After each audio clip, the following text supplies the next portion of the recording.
I beat Dylan. Welcome back to Sound of Siren. I'm Xavier. I'm Dylan, and yes, you did. I can back that up. Welcome back to episode 9 of the Supercoach series. We'll get into that in a second, Zay. But just before we say hello to Das, and I guess this will introduce him, I've got something here, and it's a beanie. Now, Das, I want you to introduce what's going on with the Instagram and the advertising. So, um, there is plenty going on at the moment. So, we're starting up a new beanie company or a beanie brand. It's called Flippy Beanies.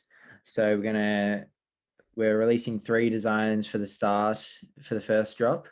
There'll be BWS, North, and Collywobbles. And then hopefully, if we get rolling on them, start selling them out, then we can move to other designs. So make sure to check that out. It's just Fluffy Beanies on Instagram or Facebook. We'll put the And link in then, the description. yeah, and we'll have a website up and about soon. So make sure to get onto them, order one in, and yeah. I think the good thing about beanies is if you buy one, you can cover up shocking haircuts like the one Darcy's rocking right now. There Yeah, was, Das might need this big freeze one, I think. yeah, So they're not quite up to the quality of that, but they've had 7 years to improve their design, whereas we're just getting started. So make sure to get around it. They're only $25 each. And yeah, hopefully more and more designs coming soon. Awesome. Well, that's enough of the advertising. We'll put the links in the description. So at Footy Beanies and at AFL Supercoach is the account that relates to it. And while you're at it, join at sts.podcast, which Save is running behind the scenes. But now to Supercoach. Save, you kick us off. So I want to get into the scores first of all, and then we'll get into the heroes and villains. So Dylan, what did you score this week? We know it's not quite as good as what I had. Yeah, you beat me by 100 exactly. I scored 2135, which I'm still pretty content with. Pretty well. And Darcy? I had another decent week. I popped a whopping score of 2094 this week. So Massive. it's not massive, it's not huge, but we're on the way up, and you know, so Yeah. far if we keep going along this trend, we'll be going for 2,700 towards the end of the year. That's it. And who are your heroes and villains, Dylan? So my heroes and villains, Caleb Daniel, definitely a hero. I'd say Clayton Oliver, who I brought in this week, was for sure. Brayshaw, once again avoiding the tag. And some of the rookies played well. James Rowe, he had 22 disposals, I think it was, off the top of my head, and he pulled a score of 80. And then Caleb Poulter had 66, and Collier Dawkins had 88. Villains were definitely CJ from Hawthorn, but obviously he was knocked out, or not knocked out, but hit in the head, and I think he missed a quarter or so, and he was playing very well before that. But apart from that, not many. Tom Mitchell with 76, but not too bad. And who were your heroes and villains, Darcy? I I had a decent week all around. Probably my biggest villain was Tom Mitchell, 76, as mentioned before, and everyone else went all right. My heroes was Collier Dawkins. I decided to do a double downgrade this week, got Poulter and Collier Dawkins in. He was on 97 points immediately after the game, but got scaled down to 88. And Dustin Martin was another hero of mine. Very good to see a good performance from him. And to anyone who doesn't have him in, very unlucky. Or very stupid? What about you, Xavier? My score for the round was 2,235. So that's easily my biggest score of the year, I think. My heroes were my POD, Sam Doherty, 120, so massive from him. Yeah, He put his average for the season up to 106.1. So he's turned into a very, very good option for me, and I'm glad I picked him at the start of the year. Clayton Oliver, 140 was massive again from him. So glad I have him. And then the other one was Dustin Martin. So it's pretty good when someone scores over 120 and you can rub it into a few of the other people. So, or some of the people that don't have him. So that's pretty good. Yeah. No, that's fair enough. I was bound to cop it at least once, so I'm glad I did. My Maybe villain again this week. was same as. No, what if I bring him in this week, Das? Well, then it's just stupid because it cost you 2 trades. Look, it did, but I built around Walsh and Mills out of it, and I got Clayton Oliver this week. I know it sounds dumb, but I mean, I'm pretty happy with how my team is. And I've got some cash gen from some other rookies who I brought in. But So I forgot to say my other hero, Dane Zorko, 140, absolutely massive from him. yeah, And he's turning into one of, if not the best forward line options. So very well done from him. And my villain, same as both of you guys, Tom Mitchell, 76. Not really what I'm looking for from someone that I traded in last week. So I mentioned my trades for this week, the double downgrade of Collie Dawkins and Poulter. So what were your trades this week? My trade this week, I traded out Berry from Adelaide and I traded him in for Poulter. So it got me a couple of extra points, but it also got me like 90k in the bank. So that was pretty good. Unfortunately, I missed out on Collier Dawkins, which I was high on him all week. I was telling everyone in the podcast to get him, but for some reason I missed out on him myself. still a chance to get him though. I don't think it'd be silly to bring him in this week. He's only 182,000, so still a good move. I traded out Tex Walker, thanks for the warning, Dust, last week, and Errol Goulden to Caleb Poulter and Clayton Oliver. So both successful trades from you boys. Yeah. So that's For sure. positives. Yeah, I didn't mention who I traded out. So I was originally going to do just the one downgrade of Braden Campbell to Caleb Poulter, but then having seen Golden be out with an injury and it could potentially be a couple of weeks as well, I thought there's no point having him sitting there. As soon as he comes back, he's probably going to lose value. So yeah, I just went for the double downgrade, got Collier Dawkins in Friday night, not long before the first game. Yeah, that's an absolute blessing in disguise, trading in someone that scores 90 as a rookie for someone that wasn't going to play. So that's a big gloves for all three of us. He almost cracked the ton, didn't he? Oh, 88. Sorry, I thought it was 90. Yeah, he pushed up to 97, but then scaling knocked him down to 88. Oh, yeah, scale's a bit harsh there, scaling, but not too bad. To the buy-sell holds, we go. I've got a shorter list this week. There's only about 6, I think, maybe even 5. But the first one, in my opinion, a trade, Tom Powell. I think that's a tough one. I don't know what his break-even is. Maybe you boys have it. It's 100. Oh yeah, he's probably a sell, 375k. But I don't think it'd be the worst decision to hold him, because if he has one of his big scores again, like 80 plus, we know he's going to at least stay around the same price. So I don't think it's the worst decision to hold if you've got other things going on, but you can get him out.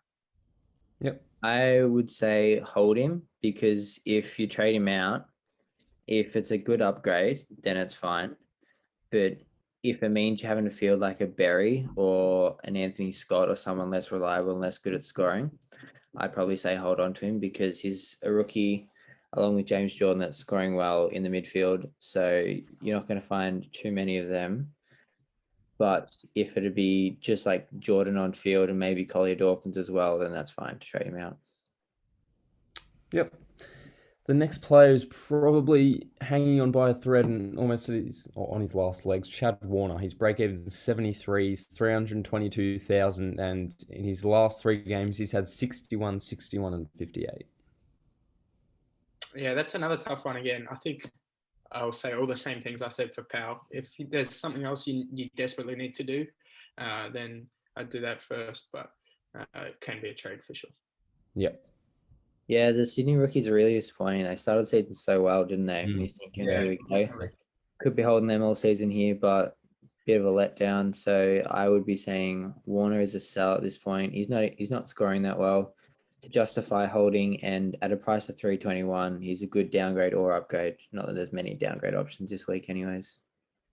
Yeah, there is next week. There's an Adelaide rookie, which I'll touch on shortly, although maybe we can get to it next week. The next one, which is a sell, Toby Green, unfortunately, his shoulder blade out for 4 weeks. Jordan Ridley.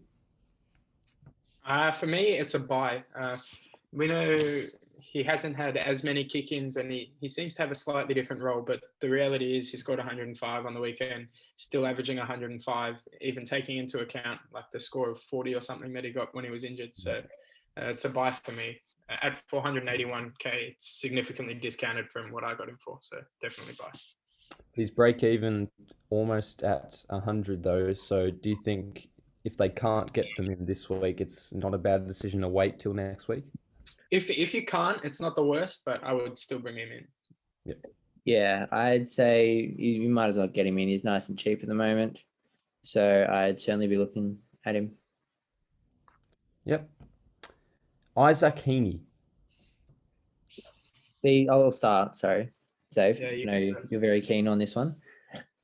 Xavier and our mate Bailey both suggested for me to get Heaney in, and with his price range, it's very, very appealing, and he's a good scorer. But an issue is obviously how injury prone he is, and he looked good last week, but it's one game in about 5 that he's actually been fully fit. And hearing from John Longmire today in his press conference, he said that Heaney is a bit sore and he hopefully will train Thursday. So the fact that he has to take 4 or 5 days off before he can train is a worry for me, and suggests that he might not be up to it and very well could be managed in the next couple of weeks if he continues like this. So a buy looks nice, but I think I'd say wait on him. And a break even of 75, which he's only cracked once in his last 4 games. So, and he's cheap as chips. I mean, if he doesn't score 75, he'll be around 330, which probably at that stage, if he is healthy and durable, must get. To me, I think the price is it's too good to pass up on. I mean, I bought him in at the start of the year at I think like 450k, thinking like this is cheap. He's going to be a top 6 forward, I think. And he started the season with back-to-back tons, and then he had like I think an 80, and then he got injured. So it was a really good start to the season. Don't get me wrong, but I wish he didn't get injured. But on the flip side, he's now down to I think 340k, which is only 20k cheaper, 20k more expensive, than Chad Warner. So if you got 20k in your salary cap, you can do a straight swap from that from him to Heaney. And I think worst case scenario, Heaney's going to be a top 10, 15 forward. And worst case scenario, he's going to average like 85 plus. So if he's your D6 in your final team at 340k, picking him up, it sounds too good to be true. So I think I'm almost certainly going to pick him up this week if he gets named. Yeah, for sure. Cody Waitman, -3 break even, and he's 173,000. He managed to score 75 against Port Adelaide on their turf. Just wait the 1 week before he goes on the bubble. Yeah, I wouldn't do it for a couple of reasons. 1, he's not on the bubble yet. 2, he's 173k. And 3, I'm not sure the job security is that good. There's some other really good Bulldogs players that are still to come back in the team. Josh Dunkley when he's fit, Mitch Wallace, and a couple of other ones as well. Still players that can break into their team. I know Wallace was super impressive in the VFL game against Carlton a couple of weeks ago, where I don't think Waitman was as impressive, but he did get named. So, yeah, I don't think the job security is quite there. So for me, it's a hold.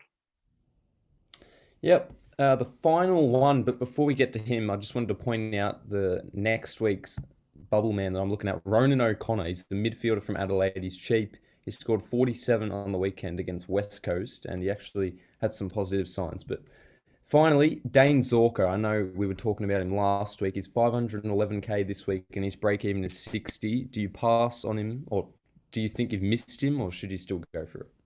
Buy. Yeah, I think I'm a buy. It's not the worst option if you hold, but at some stage this year, you're going to need to bring him in because if he doesn't get injured, he's a lock for a top 6 forward. So I'd buy. And just before we move on, Dusty Martin, 425,000 is very cheap as well. Buy, definitely. And then I've just got one more. I should do it and we just traded him out, then hold, because otherwise you look silly. Yeah.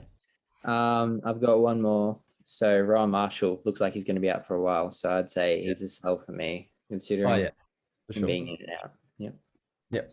I've got one as well, and I'm not going to put my opinion on this because it's one that I'm considering for my team. So I want to hear your opinion on it. And that's RCD, Riley Collier-Dawkins. We know he went up like, I think 80k, and I did miss him last week, but he's going to have a really, really low break even after such a massive score this week. Is he a buy, sell, or hold? Yeah, I missed him, and I'm probably going to bring him in save, so I'd say buy. Yeah, he should string together at least another 5 or so games, which is going to provide really good cash gen. At the moment, he's projected to be hitting around 400k in the next couple, well, not next couple, but coming out of the buy rounds. And I feel like that's really valuable around this time of year. So I'd say it's worth getting him in. Which is up there with James Jordan as well from the D's, who's been exceptional so far. Okay, boys. So there's not many options for the bubble this week looking to provide cash generation. But I have heard rumors that we could be seeing Lockie Jones playing this week. So Yeah. whether it's in the Sandful or if it will be in the AFL, would you look to get him in? Well, guess what? We can wait now. The rolling lockout is gone, and we can find out on Thursday. So, Das, I know you're over the moon. We're all over the moon, and yeah, we'll find out. But if he is playing, definitely consider it because he scored well in his first 2 games, didn't he? Oh, Yeah, he in scored 60s. fairly well for a defensive Okay. rookie. He scored pretty well. Yeah. If he's named in the AFL team, which I don't think he will be, but No. if he's named and he's not the sub, I think I will get him in this week, maybe ahead of Riley Collier Dawkins because I didn't miss him. But I don't think that will be the case. So maybe in the coming weeks. And if Martin Frederick avoids the sub, do you bring him in? He's No, I already wouldn't. top 2 bad scores. Yeah. Because as Darcy said, the 2 bad scores are going to significantly hurt his cash generation, which is really unfortunate. The 18 and the 14, so that's not the best. And then also he's proven over the last couple of weeks that his job security is really bad. Which is absolutely ridiculous to me. I mean, I don't think he did much wrong in his first 2 games, but I guess Ken Hinkley said maybe another time. But yeah. So looking forward into the next round. Who are you guys going to trade, and who will you be captaining? We'll start with you, Dylan. So I will look to trade out, I think, Tom Powell and Nick Cox. Cox I should have had out last week, but I had bigger issues. But I'll trade those 2. I'll look to trade out. And then I think with the vice captain and then captain loophole, it's probably going to be Gordon Grundy again. I know it's pretty basic, but the Devons have Adelaide and O'Brien's in a little bit of a rough patch form-wise, and then Collingwood have Port Adelaide. So Grundy, who's been better than Gawn as of late, which is pretty interesting. So probably Gawn to Grundy, Zave. Darcy? I'm looking at a very good week for me. So I've got $316,000 in the bank. So I am planning on a Chad Warner and Anthony Scott upgrade to both Dane Zorko and Isaac Heaney. Hopefully Heaney will be playing. Yeah. And so double upgrade in the 4 line should solidify it down there, and very keen for that one. And in terms of captaining, I will probably go on into Grundy, to be honest. I'm tempted to do Bont because he's in such good form, but it's usually just safer because going to be so highly captained this week. It's usually just safer to bank on him unless my round matchup in the league is captaining someone else. Yeah, I'm almost the exact same as Darcy. So I'll be captaining Gawn and Grundy, I think. But as Darcy said, I'm leaning towards the Bont because of just how good a form he is in right now. My trades, I'm trading Warner to Heaney, almost certainly. And then the other one I'm considering is trading out Tom Powell. But that only gives me 532k to bring in a premium midfielder. So I'm a little bit off what I would like, which is 569,000. Yeah, I was going to say Steele's around that. Yeah, for Jack Steele. So that's what I would really like, but I'm a little bit short. So I might be trading down to RCD and trying to bring in Steele next week. Can I just quickly say something? I probably should have said it before, but we talk about mid-price players and we tend to avoid them. But Blake Hardwick from the Hawks, he's 489,000 and he's averaging 100.1, and he's gone severely under the radar in my opinion. I know he's probably not the first option to go to, but he's pulled in scores the last 4 weeks, 134, 90, 93, and 108. So I just think that he's a little underappreciated, and if you need the mid-price defender who's producing good scores, go for Blake Hardwick. I don't know if this is the only Supercoach podcast that whoever's watching this watches, but in most of them, there's a person on it that just comes out with completely left field picks that you probably wouldn't do. I think Dylan is turning into that person for us. And so I probably wouldn't touch it because I don't like mid prices. If I don't see them in my final team, when I start the season, I might pick one, maybe two, but during the middle of the season, I don't trade in people unless I see them in my final team. But we know Dylan's gone with a few of them this year, so it might be something Dylan. Have I? Yeah. Well, Giath, Taylor Walker. Oh, yeah, fair enough. No, I know Jared Lyons isn't a mid-price, but he probably is the best pod. Is he a pod at the moment? I haven't seen that He's many. only like a 4% ownership, so yeah, absolutely. If you can get him in, I know I was suggesting it before. If you can get any midfielder in, it'd be him at the moment. It might be Bont, then him, then McRae, because And if Lions' point of difference is massive, and if he has a really good week, then you should have a one-up on plenty of people in your leagues or ranking-wise. And yeah, just on the Hardwick one, I agree with Xavier completely there that it's a good pick. It's a decent pick for the start of the season, but Hardwick's just nothing compared to the likes of Laird, Lloyd, Stewart, Mills, Ridley. So those are the ideal top six. You can extend that to Whitfield if you'd like, but I don't see Hardwick finishing top six. There's no point bringing him in at this point, particularly if you are low on trades like us three. Yeah. No, fair enough. I just thought I'd point it out because I haven't seen one article or any page talk about him. I just thought he's under the radar. But, Save, I'll take it as a compliment. And just quickly on Jared Lyons as well, luckily for him, luckily for Brisbane Lions and anyone that owns him, something truly incredible really is he hasn't gone under 100 once this year. So really well done from him. So shout out to Das. He's improving by the week. Zave's scoring well. And that intro was a little bit cheeky, but a great score, Zave. And he's climbing up the rankings. A bit of a mellow week, rookies-wise, but next week I'm sure we'll see some others on the bubble. But I guess that's round 9. Make sure to follow at Footy Beanies, as Das said, at AFL Supercoach, at sts.podcast on Instagram. And we will see you next time. Thanks for watching. 2 things really quick. I like what you did there about Mallow and rookies in the same sentence. So that was pretty good. And also, I'm Dylan. So see you later. I am going to come first out of us 3 next week. Bold prediction. That's the funniest thing been said all episode. We'll catch you later.